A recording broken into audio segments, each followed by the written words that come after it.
Good morning and welcome back to the Broadcast Retirement Network. I'm Jeff Snyder, and this is BRN AM for Wednesday, October 30th, 2019. Here are our top stories. Building retirement readiness across the United States, and public employees have retirement plans too.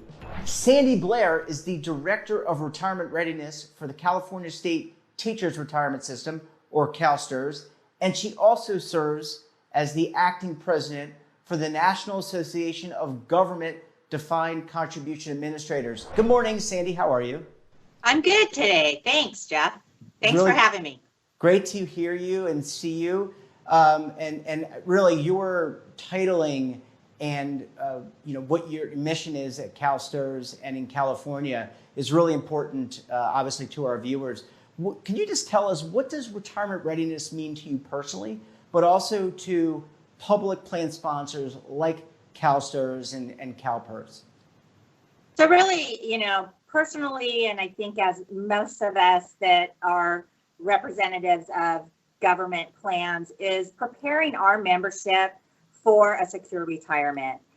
Yes, government plans on the most part have defined benefit pensions, but as we all know, those defined benefit pensions often aren't enough to sustain a secure retirement. So it's really important to us to educate our membership so that they can prepare and save in defined contribution plans so that they can have the retirement that they dream of. Absolutely. And so for the audience who may not be familiar with government plans, because there are many of you out there that maybe don't work with government, you've heard of 401k, but the plans that we're really talking about are similar to 401k. They're called Governmental 457B. And like a 401k, Sandy, right, you have to put aside money that you decide, a percentage or a dollar amount, and you put it into the program. Correct. So, and that's done through your employer, and it's an amount every single month that goes into that account. And hopefully that in the end, we can get people saving young and early. Most have the ability to save in a Roth and a traditional 457 plan. So they have some opportunity for tax advantage accounts or in that Roth for their future. So if we can get those individuals at a young, early age starting their career, that's our goal. Yeah, absolutely. As we always say, start early, start saving, start often. I mean, those are really the basics. There's no secret sauce, Sandy, to saving and saving for retirement. Okay. Yeah, that's right. That's Sorry. true. Yeah. I mean, there's no secret sauce there. But in terms of, you made a really good point that I think the audience should definitely be aware of. Government workers are in many cases fortunate enough to have a pension, but the defined contribution or 457 plan works hand in hand. They're complementary of one another. And so it gives another venue for the public sector worker, whether they're a teacher, a firefighter, a clerical worker, work on the roads in Sacramento or somewhere else around the United States. It gives them the opportunity to save more. Is that right? Yes, and that is correct. And I think it's important to note that many government employees also don't pay into Social Security. So not all, some are covered by Social Security as well, but many don't. And so for those individuals that won't have a Social Security benefit, it's even more important for them to put that money aside. So that's, some of the messaging that we talk about is you're not paying that 6.2% into Social Security. So let's, put that into a 457 account to supplement your defined benefit pension. Because most of the time that defined benefit pension is only going to fill about a 50% gap. So they still have that 50% gap that they need to fill. Yeah, absolutely. And so you, in terms of the Director of Retirement Readiness and your counterparts across the country, whether they're a municipality or a state, you do a lot of work to interact with as you said, the membership. So whether it's teachers or firefighters or police, et cetera. And how do you typically do that? I mean, obviously, Sandy and her team cannot go out to all the thousands of teachers, but you have other ways to do that, right? So we do. I mean, we here at CalSTRS, we offer a number of different workshops, as do my counterparts across the nation. A lot of different workshops. We do benefit planning sessions, but we also do webinars.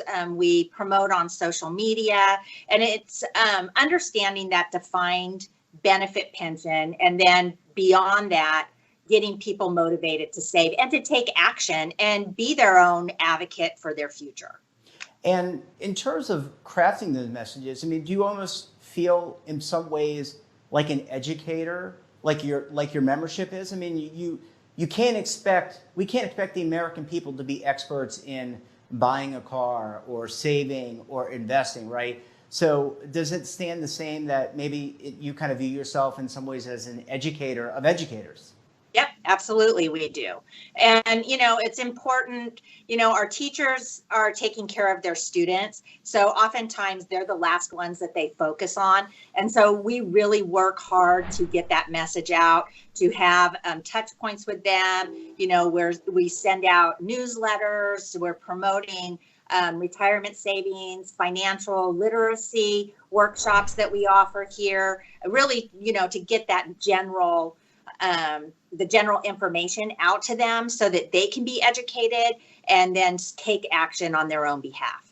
Yeah, and it's something that your counterparts, whether they're a town or a city or a special taxing district, they're doing the same. It's all about engagement, trying to make sure people understand what they need to do so that when they come to retirement, they're not shocked, surprised. I mean, no one should, at this point should be shocked or surprised to know that at retirement, you're going to need some amount of money. I think between the work that you're doing, the work that NAGA is doing, and the work that the industry does, people probably have a good sense that they're going to need to save some amount of money. I would agree with you. And, there's a lot of literature out there. I mean, we see commercials on TV all the time promoting retirement savings. So people do know, but again, it's that engagement. We go to benefit fairs where it's part of, in many municipalities and governments, part of the benefit package to participate in these types of programs. So really having a close connection with HR departments so that they're having those conversations with employees as they come into the workforce is very important, and trying to strengthen those partnerships. Yeah, it's a lot of effort for those who are unfamiliar. It's a lot of effort that has to be done. A lot of, you think about government in general, state or local government, there are different layers that need to be communicated to, and Sandy and her team and others in the public sector have to do that as well. A lot of work. Well, Sandy, if you stick around for a few minutes, I want to shift gears when we come back and talk about the National Association of Government Defined Contribution Administrators. So you stay tuned, Sandy, and you stay tuned as well. We'll be right back after these messages.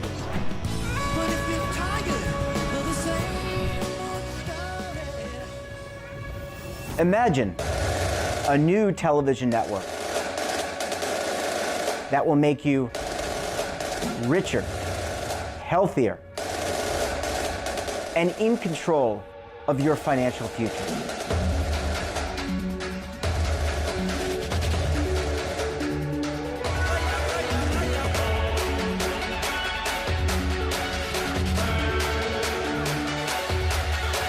This network is for the policewoman in Nashville, Tennessee, the baker in Dubuque, Iowa, the teacher in Lexington, Kentucky. We want to make the idea of savings and retirement culturally relevant. But what do you see as a defining issue of the midterms, especially for the smaller businesses? I mean, they are the lifeblood of the American economy.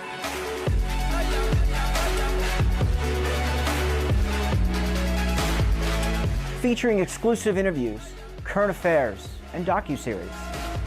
33 years old, you retired early. The philosophy is money only matters if it helps you live a life that you love. But you got to start thinking about retirement as soon as you get in.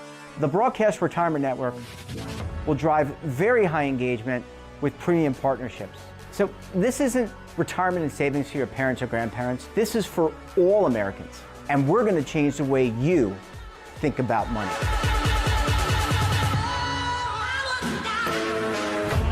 Welcome to the next frontier of retirement and savings. This is BRN, the Broadcast Retirement Network.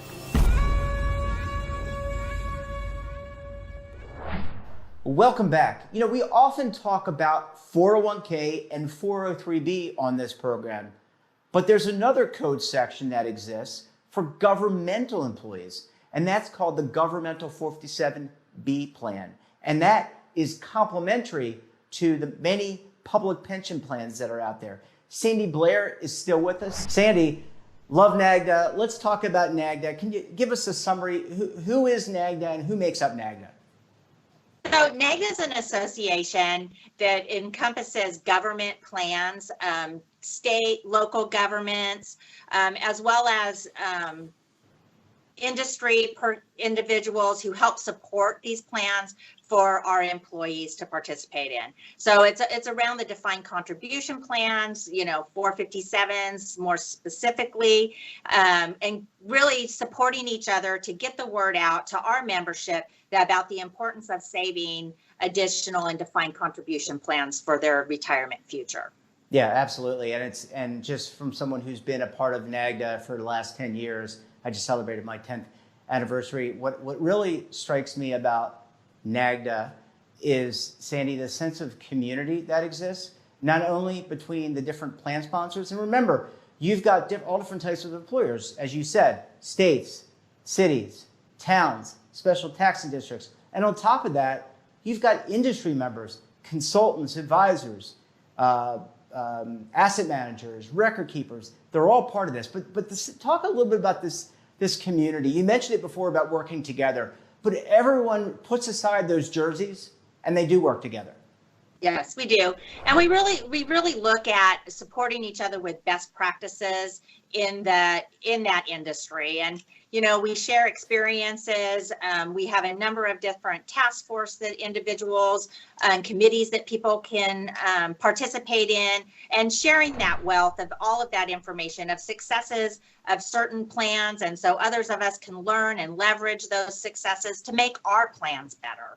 Yeah, absolutely. And in terms of these plans, and I think some of the audience knows this, but like a traditional 401k, there is a committee generally, Sandy, or board of trustees or some group that has responsibility to help make decisions.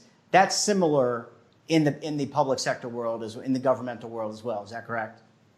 Yeah, we have, our plans have investment advisory committees or boards that, work with us individually on our own plans, so that we are fiduciaries, and so we support each other through NAGA with best practices.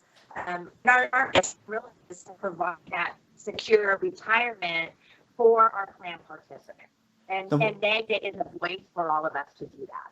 Yeah. Now, one of the things, I think last week we had National Retirement Security Week, and that's 1 week. I know retirement readiness is near and dear to your hearts, near and dear to mine. But last week was National Retirement Security Week, and it was 1 week out of the year where the nation celebrates retirement. And I know NAGA and its members did something very special. Do you want to spend a couple minutes talking about what that might be? Sure. So National Retirement Security Week actually started, NAGA created this event in 2006, and it was called National Save for Retirement Week. In 2015, we updated and changed the name to National Retirement Security Week. It actually gives us the opportunity as government to promote retirement savings. So throughout that, individual plans do different things. We might do webinar series, we do events, we do, media, things that bring our members in. It gives us the opportunity as a group to promote retirement savings across the country, all at the same time, bringing more awareness to that saving to fill your gap. Yeah, absolutely. And it's, by the way, it's not just government specific. I think we're talking about government plans here, but if you're in a 403b, if you're in a 401k or some other retirement plan, you can still, or not even in a retirement plan, you could still be thinking about retirement during the week. You don't necessarily have to be part of NAGA. And that's what's great, is the whole industry, which is very large. We're talking, 14, 15 trillion dollars in total monies, but 70 million Americans or more are in some type of retirement plan. Not all of them, but some type of workplace retirement plan. So the whole industry comes together to celebrate this. It's absolutely amazing. It's an absolutely amazing time. Yes. And, really focusing too on that phase, the different phases of retirement. So that whole retirement journey for people, and really, again, like I talked about earlier, getting people involved early so that they're saving early and saving consistently, increasing their contributions. It's an opportunity for us to bring all of that together again over a week to create more awareness. Yeah. Absolutely. Well, Sandy, I want to thank you very much and giving the audience just a little bit of a snippet about governmental plans. I think it's really informative, really important that people understand that all sectors of the economy have access, most do, to a retirement plan, but we still have a lot more work to do. Thanks so much for taking time out of your day and joining us. And we'll all the best to you, and we'll talk to you very soon. Okay. Thanks, Jeff. And folks, that wraps up today's episode of BRN AM. Have a financial topic or someone of interest that you think we should interview? Drop us a line. And don't forget, for all the news in retirement markets, technology, personal finance, and so much more, check out today's edition of The Morning Pulse. So until tomorrow, keep on saving, and don't forget, roll with the changes. Waiting here for you to take and drink of. But if you're tired of the same